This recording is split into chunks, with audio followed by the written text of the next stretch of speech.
আমরা আজকের এই জুলাই গণ অভ্যুত্থান সম্পর্কিত আলোকচিত্র প্রদর্শনী দেখেছি, যেটা জুলাই এখনো শেষ হয় নাই এবং সত্যিকার অর্থেই জুলাই গণ অভ্যুত্থান শেষ হয়নি। পুরো চিত্র প্রদর্শনীতে সেটা তুলে ধরার চেষ্টা করা হয়েছে।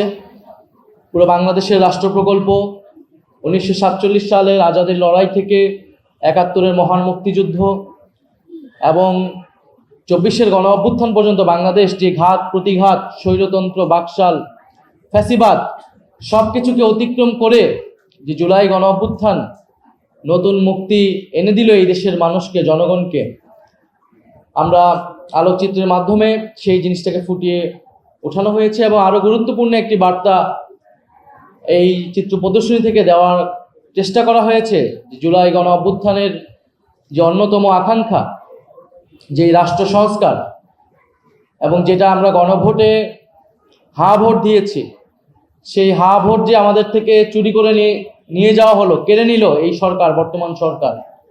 কিন্তু আমাদের যে অঙ্গীকার, জুলাইয়ের অঙ্গীকার হচ্ছে সংবিধান সংস্কার করা, রাষ্ট্র কাঠামোর আমল সংস্কার করা।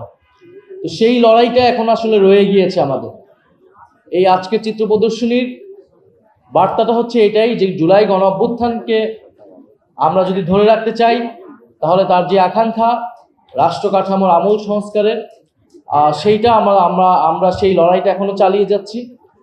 এই সরকার নির্বাচিত হয়েছে, তারা 2টা ভোটে অংশগ্রহণ করেছে, কিন্তু একটা ভোট এর ফলাফল তারা মানে নাই। আপনারা জানেন, গণভোটের গণরায়ের সাথে তারা বিশ্বাসঘাতকতা করছে।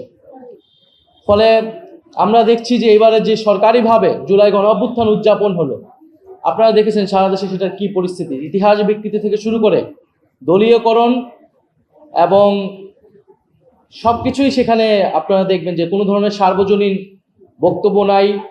অন্তর্ভুক্তিমূলক যে বাংলাদেশ, জুলাই যে সকলের, সেই বার্তাটা তারা দিচ্ছে না। তারা সবকিছুকে দলীয়করণ করছে। স্থানীয় সরকার প্রশাসন থেকে শুরু করে রাষ্ট্রীয় পদ পদবি যেরকম দলীয়করণ করছে, একইভাবে ইতিহাসকে তারা দলীয়করণ করার চেষ্টা করছে, যেভাবে আওয়ামী লীগ মুক্তিযুদ্ধের ইতিহাসকে দলীয়করণ করার চেষ্টা করেছে।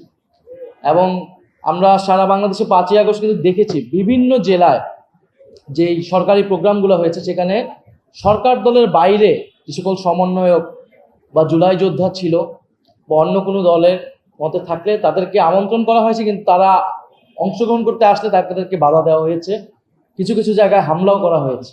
তো এইভাবে যখন সরকার জুলাই গণ অভ্যুত্থান থেকে এবার উদযাপন করলো, এবং আমরা বলি শুধু উদযাপনে নাই, আসলে কাজের মাধ্যমেই প্রমাণ করতে হবে। তো আমি বাংলাদেশ জামাত ইসলামকে বিশেষভাবে ধন্যবাদ জানাচ্ছি, মাননীয় বিরোধী নেতাকে বিশেষভাবে ধন্যবাদ জানাচ্ছি এই সুন্দর একটি আয়োজন করার জন্য, জাতির সামনে উপস্থাপন করার জন্য।